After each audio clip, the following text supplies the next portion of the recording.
Well, thank you so much, Dave. And I love the podcast. I love that you're giving writers a voice. It's a quiet life being a writer. I'm not really a quiet person, but it's a quiet life to take on all that bum in the chair time and kind of disappear into yourself and your inner thoughts for a bit. So it's lovely to find a person like yourself who's bringing us out of our chairs and into the world, and giving credit to authors who do what is a very difficult thing, to write a book. Everybody, welcome back to Living the Next Chapter, the author podcast. We get to meet great authors. When I find an author that writes anything to do with history, you got me. And when it's an author from Canada, you got me. And we're going to have a great conversation. I'm really excited. Terry's here with me on the show. New book out called Pitfall, and you're going to love it. It's brand new in the stores. You can grab it right now. You can buy it online. And I'm really excited to have Terry Kirk with me. Terry, welcome to the show. Well, thanks so much, Dave, for having me. And you clearly are a committed Canadian. I see everywhere, right? red flags everywhere. I must say you can relate a little bit, because I'm going to hold up a copy of Pitfall for you, and you'll see similar red flags. See it in there. Not so much flags, actually, maple leaves, which the book is set in Chicago and across the border into Canada, and I know that there are maple leaves on both sides of the border. There you go. So I like that kind of cross-border theme to the book as well. That's really exciting. Tell everybody, Terry, where are you in this big world of ours? Yeah, I'm located in Toronto, but I've traveled very extensively. I spend some time down in Delray Beach in the winters often. Great place to write, with the sound of the ocean lapping at your door almost. And certainly my daughter worked in Chicago for a year, and I fell in love with that city when I was there. It just is, well, as I say in Pitfall, it's a gritty story in a gritty city, and I just love the contrast in Chicago. But home is absolutely Canada and Toronto. Nice. Now, your background, you had a very interesting career outside of writing. Tell us a little bit about what you've done in the past. Yeah, well, certainly it was my first dream to be a writer. As a girl, I hauled around my writing book and parsed sentences and sorted out the prepositions and gerunds, and that was really my love. And I took a year off to travel and write full time, and went off to journalism school. It was really there that one of my journalism profs thought I'd be a good lawyer. And decades later, that's really what I did, was practice law and work as a business person. It's not so different from writing. As a lawyer, one spends every hour on the hour pretty much with a new set of clients and a new set of problems to solve, usually involving fraud, betrayal, some of the nasty qualities in life generally, or people aren't off seeing lawyers. So I felt it was a good context for learning my trade. And one, after listening, usually is called upon to write it up in litigation documents or settlements. So I started practicing, started writing a little bit later in my career. Yes. Okay. Is there an advantage to having the way you write in legal terms to how you write a novel? Like, is there something that makes it easier for you, or is it actually something that you have to deprogram to switch gears from being in a legal thought and process to writing your book? Well, that's a really thoughtful question, Dave. For me, it was kind of a seamless transition. Okay. I think the things one learns as a lawyer, and I worked as a courtroom lawyer in my early years, so you're very visual as you're writing. You're thinking about the scene in the courtroom and how your characters or clients, as they are in real life, will play out in that setting, how they'll look, what the feel of the room will be. So, the writing was always well organized. I think I'm a plotter. There are some who approach their novels as pantsers are called, seat of the pantsers. That's certainly not one's way as a lawyer, nor for me as a novelist. I like to know where I'm going from the beginning and to work a bit backwards from that. I do careful thinking about what my main arguments are going to be, what the storyline is. So I approached writing a novel in very much that way. So if we could put you back in the courtroom for a minute, Yeah. And we're all there sitting either in watching what's happening. Maybe we're sitting in the jury booth, something. We're sitting there in the room, and you were able to get up and do your opening argument around why we as readers should buy and read Pitfall. Could you put that into context for us and kind of put us in the room? How would you present that to us? Oh, what an exciting challenge.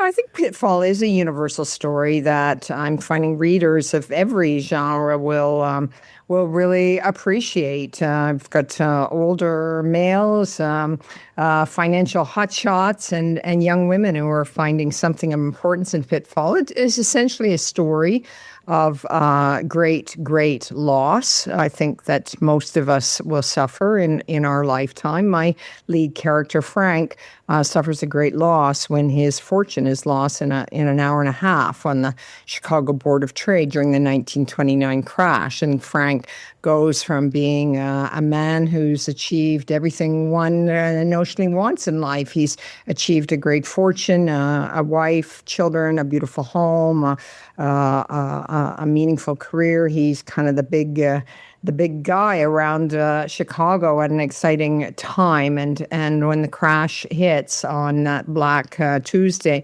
he loses everything. The trading opens at 10 o'clock, and by 11:15, the Board of Trade and Wall Street were shut down. So, and billions lost. It launches Frank on a journey. I think it's a physical journey for sure.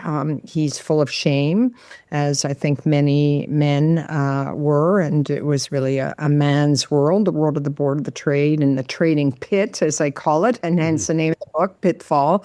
It was a man's world, and it was full of shame for men who had lost everything in that way.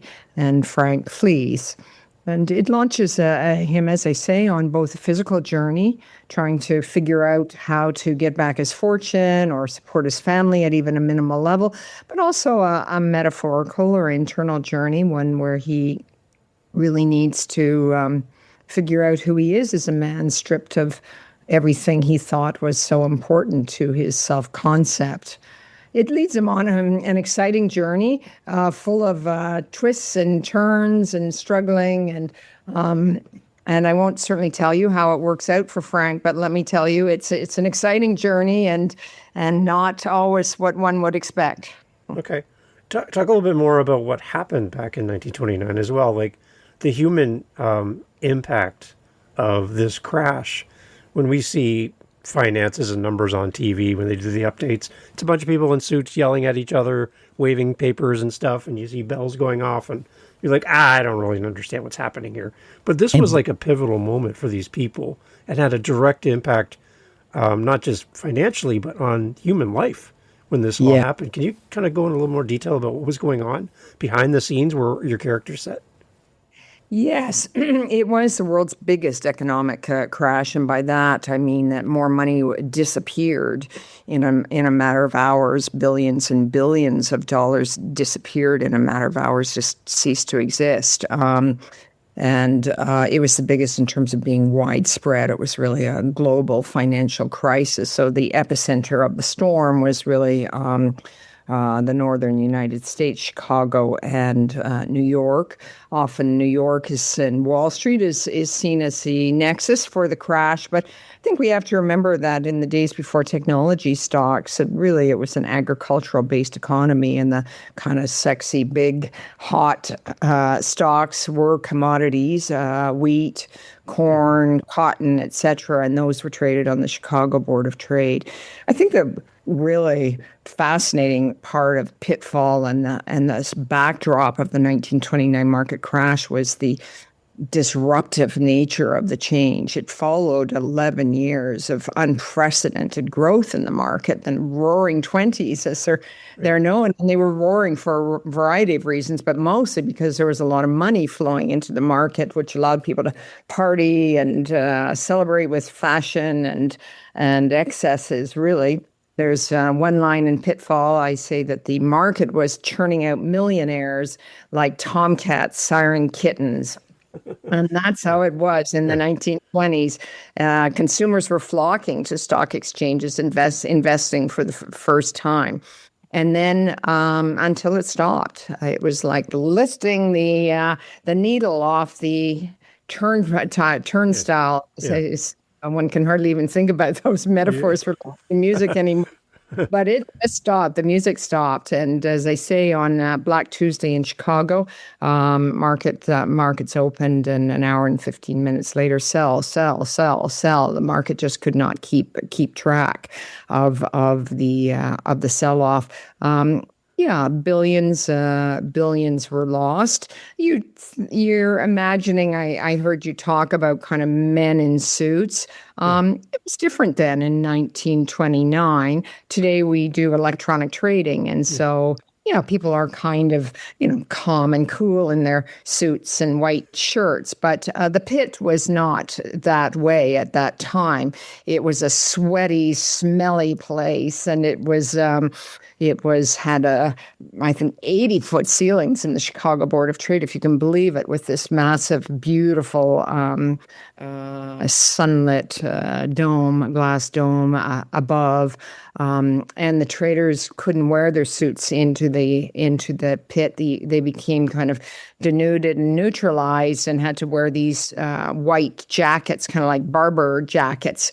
And they yelled and screamed. There was no electronic trading. They were yelling, buy 49 cents, sell 37 cents, and they were in each other's faces, and they were elbowing their way to the front of the room, and they were sweating and swearing. It was a brawly place. And Frank, my character, rising to the top in that community, had those qualities. You didn't become the head trader in Chicago unless you had a nose that had been reshaped by a right hook in the boxing ring, or maybe on the streets outside your house in the south side of Chicago. So, Frank's a cocky kind of guy. He's a physical man. He's been a wrestler. He's confident. He's grown up on the wrong side of the tracks, and he excels until he doesn't. Okay. Your ties to Chicago then, with family and with all the story behind your book, are you able at any point during the process of writing the book to kind of be in that environment and walk the streets and stand outside some of these buildings, maybe even go inside some of these buildings and get that context for your book? Yes and no. Certainly in my imagination, I did. I'll concede that physically I did not make the trip to Chicago at that time. There were just, we were coming out of COVID and so on, and it just wasn't feasible. But I didn't feel I had to. My daughter worked there for a year in financial markets, and I'd walked the streets extensively and visited, and certainly were the Chicago Board of Trade, and it was an older CBOT building than it is today. The new one replaced it shortly after the crash, but so that building doesn't really exist as the Board of Trade anymore. But I certainly got to know the environment. I love the city, the lake. It's a twin city for Toronto. It's also sitting on the Great Lakes, and suffering from some of the same colds and hots, and certainly the trees. And so I came to know the city. I went back for the Chicago Humanities Festival, which is an extraordinary celebration of writing and literature and arts, and spent a week there roaming the streets at that time too. So it was. I think we've talked a lot about Chicago, but it's important to return to your point that this is a cross-border story, and I think is of interest and very timely in terms of kind of cross-border tensions that we're experiencing today along the Canada-U.S. border. It was a fraught border in 1929 too, not because of tariffs, but because of liquor. And liquor was illegal in the United States. It was prohibition, and as we know, that gave rise to gangs and tremendous criminal elements, much of which were very centered along the border. Canada didn't embrace prohibition the way the U.S. did. It was local, and some towns opted for it. Not many did, and wheat and grain being the main ingredients in whiskey, Saskatchewan and the Canadian prairies became a center for production. And some of our biggest alcohol manufacturers today, like Seagram's, got their start in Saskatchewan and creating what they call boozoriums, if you can believe it, at the time. So I'll just tell you that part of the story unfolds on the northern side of the border. It's a study of contrast between big urban Chicago, the second largest city in America at the time, and rural Saskatchewan, where people were trying to eat out a living as the Depression took hold. And unfortunately, the Depression coincided with just the worst weather imaginable, droughts and windstorms, oppressive cold and heat. And whiskey was one of the ways that people managed to survive. Does your book have any correlation with your daughter's career in financial services, whether it's your book influenced her or she influenced your book? Well, I have spent much of my career in financial services too, not really financial services, but in the finance sector as a lawyer. For most litigation, trial work really comes down to money. Yeah. That's pretty much what it's about in the end. There are gritty stories that support it, but people are really fighting for compensation, financial compensation. So my law career led me significantly into finance. And in the last decade, I was working exclusively really in finance, raising capital for companies. I served on the board of the Capital Markets Association of Canada, raising capital, investing in companies, selling companies. So I'm pleased that my passion for finance did infect both my children with a love for finance too, and informs my writing and my characters. It's interesting. I can just hear them saying, "Mom, what are you writing? What's this book about?" Right? Because they're already interested in it as well, and they're like, I'm really curious about the journey of you becoming an author and writing the book as well. Yeah, I think that's an important point. And, finance isn't everyone's cup of tea. And that's why I was attracted to writing a book about the world's biggest financial calamity. Even though I had, a pretty deep background in finance, I'd say that, unless you really take it on as a journey, understanding the ins and outs of the 1929 crash is not, everybody's in everybody's wheelhouse. And even when you do take it on as a journey, there are very divergent opinions of what caused that crash. So that was part of my attraction to it, was to take a subject that I think we probably should know about, and especially in today's time as we're looking at very volatile financial markets and fears of disruptive change, and ask ourselves what really happened then, and could it happen again, and how was it that the smartest and brightest people and firms in the world did not see this coming and lost billions in a matter of hours and days. Some of the audience that listens to this show, Terry, are authors. And they're on the journey of writing their book, and they're trying to distinguish and determine what they're going to write. I get the sense from you talking about your book that a kind of an underlying foundation for many authors could be to write what you know and use that as a foundation, whether you're going to create a fictional story around it or an actual, book that's like a how-to around what you know. Talk a little bit to the authors that are listening, just encouraging them to maybe use a foundation of write what you know. How would you explain that to an author?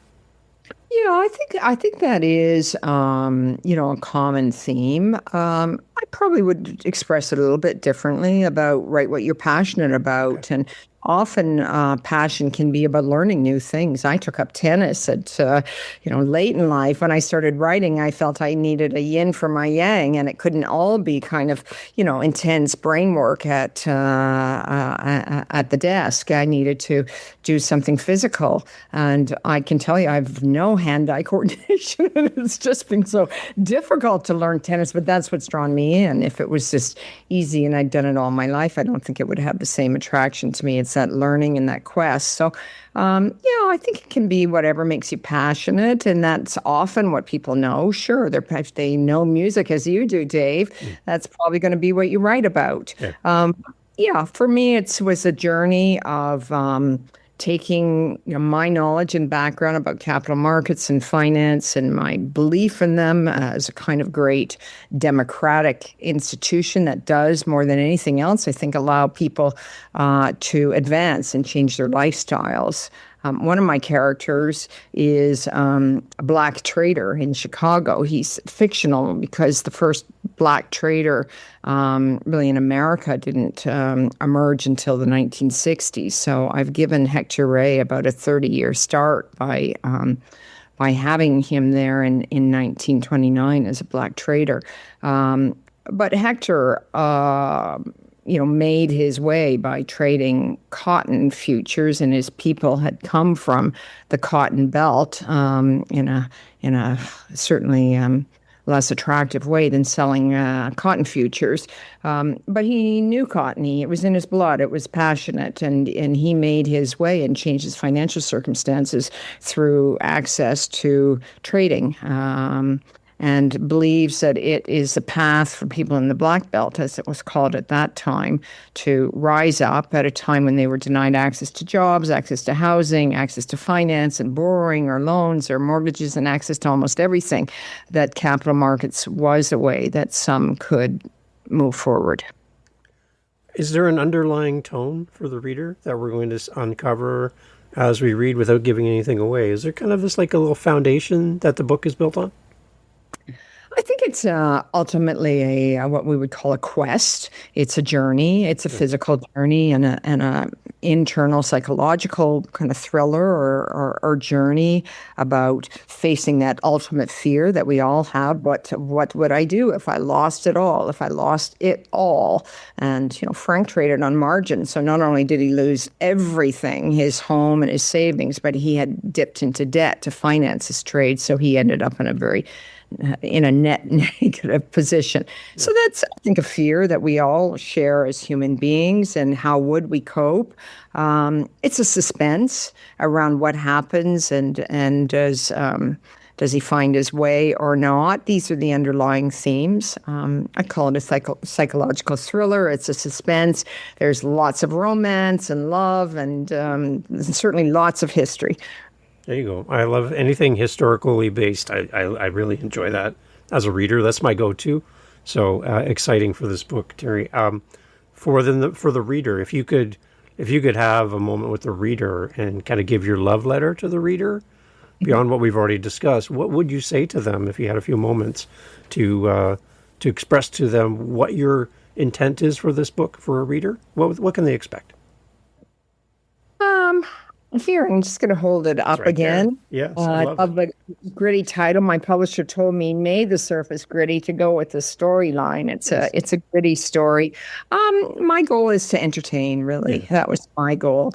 To tell an important story about our history, our roots. It's affected so many of our parents, our grandparents, our great grandparents' lives. It's about 100 years ago now, and to bring that story to life again for a new generation of readers, and to do so in a way that is accessible, informative, and just downright entertaining. Okay. How much knowledge do you think a new reader would need to have around the events of 1929 to understand the story and kind of immerse themselves in the situation? Do we need to do some kind of background before we jump into the book?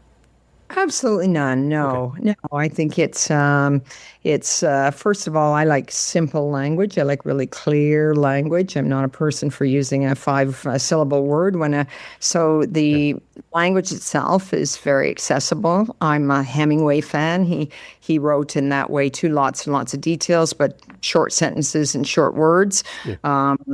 I'm a Michael Lewis fan. Michael Lewis took some of the great complex financial stories of our lives and made them, entertaining and fun. Like The Big Short, we might remember Margot Robbie in the bubble bath explaining why the market had shorted during that period of time. So, no, it's no background in really anything is required. It's just entertaining, and you'll learn a lot along the way.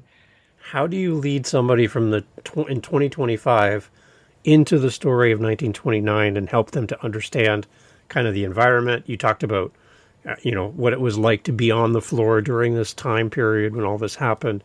But how do you lead us back to a point in time that we maybe don't really understand or don't appreciate how hard it was back in 1929 just to do some of the simple things that today maybe we take for granted? How do you lead us back there?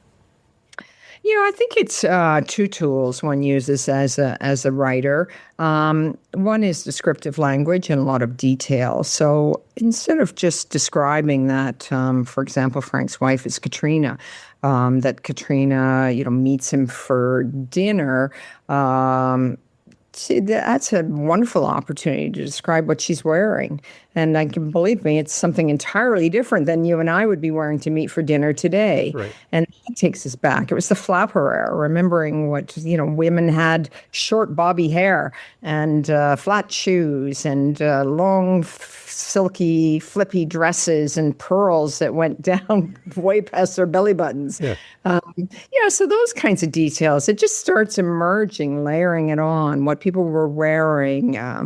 Frank has this big cufflinks that not many men wear cufflinks, let alone ties now. But, he has this big gold chunky cufflinks. That was a statement at that time, that kind of Al Capone and the heavy striped suit. So fashion is an element.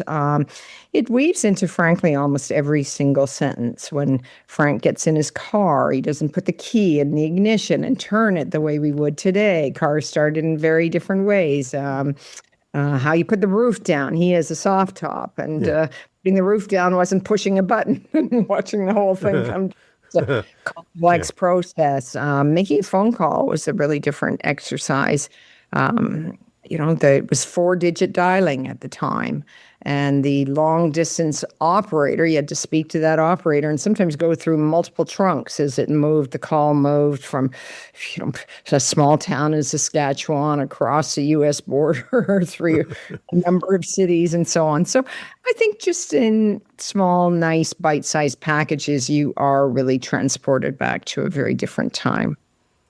What do you think you would have experienced in 1929? How would you think you would have navigated that time period yourself as you put yourself into your own story? Kind of take us through what you think. Yeah, I think it's an excellent question because I'm a woman. I think a lot of people will assume that I must be Katrina, or I would relate most to Katrina. But no, I relate to Frank. I'm not Frank. He's his own character. And I think a book is done when your characters are their own people. They're not your husband or your child. They're their own people with their own quirks and ways of talking and so on. My life is very different than how Katrina's was. In 1929, women had just got the vote. Women didn't drive. Women had no access to credit cards in their own name. They couldn't borrow. When she's left bereft by her, husband's misfortunes, it leaves her, in an absolutely desperate, dependent, betrayed sense, without access to lawyers or banks. She'd never get into a bank to talk to one. And by the way, they were 30% of them failed by 1932. So no, my life as a woman, women's lives in particular, have changed since 1929. As a lawyer and a person with my own financial means and clients and a great sense of well-being, that's my life is different. But I do relate to Frank. I think as a professional person who, men didn't share responsibilities with their wives in the same way, the financial responsibilities, with all the pros and the cons for that. For men, he had 100% of the weight of his family and his firm on his shoulders. Right. And so when it crashed, as we know, men did throw themselves out the windows and off the Clark Street Bridge in Chicago. They just couldn't face the shame and the sense that there was not going to be an easy recovery. And in fact, it did take till 1941, really, when America entered World War II, for the economy to rebound with the wartime economy. 11 years of efforts, all during the Roosevelt years of the New Deal, throwing money at bridges, airports, and again, as we see ourselves today, trying to deal with the ups and downs and volatility through new infrastructure investments. None of them worked. It just meant that the country was more in debt than ever, and unemployment reached highs of 33%, imagine. Wow. Without women in the workplace, really, many women. That was 1 out of 3 men out of work. Yeah. Do you think a reader could relate in a parallel sense to the story if we have experience any kind of significant loss in our own life, where here we're talking about our character with Frank losing financially, losing identity, recreating himself and going to another country, and all of this is happening for him. But Yes. as a reader, we could be experiencing our own version of loss, going from Yes. extravagance to nothing. That's Yes. that's something that a lot of people can relate to in different contexts, right? I think you're absolutely right, Dave, and it's a story about reinventing oneself.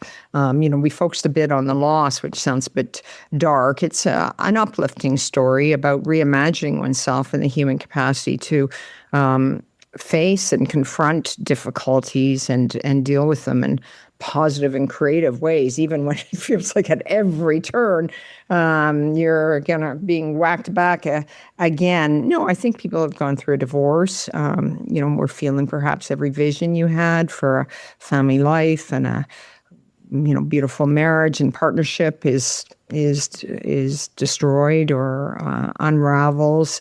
It's a story that people relate to, have lost a job, and some of the feelings you have when you become unemployed of desperation and loss and low self-esteem. But above all, it's about redemption and how people do face those losses. I'm not pretending that everybody can recover, but it does provide a bit of a guidebook on how this person, and therefore by extraction, I think many who can relate to these characters, Frank and Katrina, and others of the era, can see that I think imagination, above all, is what gets people through, being able to realize, yes, I used to be Mrs. Jones, or I used to be married to, this person, or I used to have that job as an executive at the telephone company or whatever it is, but that just is over now. It's over. That's not going to exist for me, accepting that and starting the journey of reimagining, and that people do overwhelmingly emerge, often as better and happier people. So if we could have Frank come to an event, a conference, and you had the opportunity to introduce him to the community to come and speak at this conference, how would you introduce Frank to the audience? Well, first of all, I try not to gawk at him because he's very, very handsome, Frank. Of course he is, yes. Of course he is. And he's brawny and cocky and athletic and super, super smart, and not in an intellectual sense. He's just very numeric. He's good with numbers. He has the gift for, how would I introduce him? I would say Frank is the man that everybody thinks they want to be, for sure. And then he isn't. That's Frank's story, and how he dealt with that. Yeah. So there's a battle around self-identity, I guess, too, where 1 minute you're living well, gold cufflinks and fancy car and everything's at your feet, and then the next moment you have nothing. So in that part of the story, is that something that you have seen other people kind of live through, which kind of had an impact on you as an author to bring that part of the story out? Yeah, and Frank's didn't come by his wealth easily either, and I think its loss, meant so much more in some ways because he was a guy from the wrong side of the tracks, and I'd been battered around a bit as a kid, and so he had gotten lucky and worked really hard to do that. And that's not my personal journey. I feel, as a Canadian in general, it's we live in a very privileged part of the world, and I had a loving and secure family life. But reaching back a generation or two to 1929, I think in all of our families, we look back and realize that was just a period of massive hardship for almost everyone. There were very, very few, even wealthy business owners in many ways, lost the most. So I certainly know in my family's history that people who lived back then, it would be my grandparents who settled on the Canadian prairies, and lived during that era, there were, periods of absolute hunger and starvation, really, periods of desperation, periods where there just were no jobs and families moved from abandoned farmhouse to abandoned farmhouse. So it's not that I have experienced that, but I did want to understand through my characters what it would be like to try and live during that period in those circumstances, and especially, becomes more dramatic context, especially when you've been living in a Frank Lloyd Wright kind of modernist home with all the fabulous trappings, to then experience that loss, which was the story of contrast of that era. I heard somebody say something once. They said, dig the well before you're thirsty. And as an author, I would think that there's these pieces and elements of your personal story and your family story, and all those things combined together find their way into your book in some degree or another. It could be your education, your family life history, all these things. They make you and you different than everyone else. I couldn't write Pitfall from my perspective because that's not my lived life, but you have these elements that you can pull from indirectly or directly. And I think that's what makes our authors so unique, is leveraging that part of our stories, right? I think you're absolutely right, and it's why the world doesn't grow tired of stories, because each one is different. I think somebody else would imagine Frank's wife or Frank as a different character. They would draw upon how they remembered or heard stories about their grandpa and what happened in their journey. The immigrant journey is often one that's very similar to that. People having great expectations, often that were not met. So, yes, it draws upon your own lived life, but the wonderful freedom of a fiction is the ability to go way beyond that. It's never attracted me to write a nonfiction per se, because I just find it a little bit too grounded in constraints around reality. I just love that your characters can be whoever you want them to be.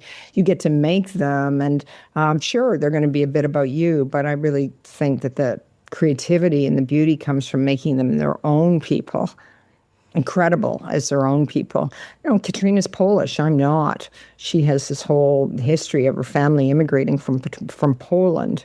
I've never been to Poland, but I like that about her. During the writing process, what was your working relationship with Frank? Did he show up at any times to kind of give you some direction around story and all that? I find it fascinating when authors have a conversation with their character in the process of writing. Did that happen for you at all? Oh, absolutely. You have to have a little bit of obsessive compulsive disorder, I think, to be a writer. The absolute rabbit hole that you go down and live in for an extended period of time, a couple of years at least, if not, for many readers, it's 10, 12 years. I had the privilege of not working full time when I started this, so was able to do it quite intensely in about 2.5 years. But for many, it's part-time in the middle of the night or first thing in the morning, and it's a 10 or 15-year journey. Anyway, I got a little bit distracted there, but remind me of your question. Yeah, just if Frank actually led you a little bit during the process. Well, yeah, he did. I love Stephen King's book on writing, is the Bible on a writerly lifestyle, as I think he calls it. And Stephen King says, if you're not showering with your characters, you're just not that into your book. There you go. And I think that's true. You do have some of your best conversations with your characters when you're in the shower, which is really just a metaphor for saying you're not at your desk. You stand up and go for a walk, or lie down and do some yoga, or jump in the shower and allow your mind to just be free. And that's really when you do get your best ideas.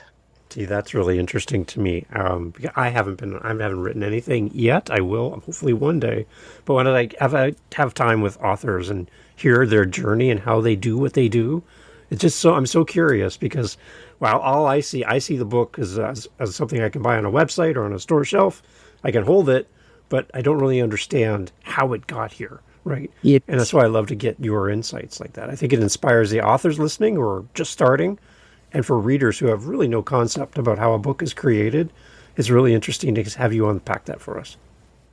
well, thank you so much, Dave. And I love the podcast. I love that you're giving writers a voice. It's a quiet life being a writer. I'm not really a quiet person, but it's a quiet life to take on all that bum in the chair time and kind of disappear into yourself and your inner thoughts for a bit. So it's lovely to find a person like yourself who's bringing us out of our chairs and into the world, and giving credit to authors who do what is a very difficult thing, to write a book. Yeah. It's a big, significant part of your life as well. And I think that's another thing as readers, we don't always understand or appreciate maybe as much, is the length of time between an idea, writing, editing, publishing. There's a lot of time passes in this process as well. It's a lifelong project.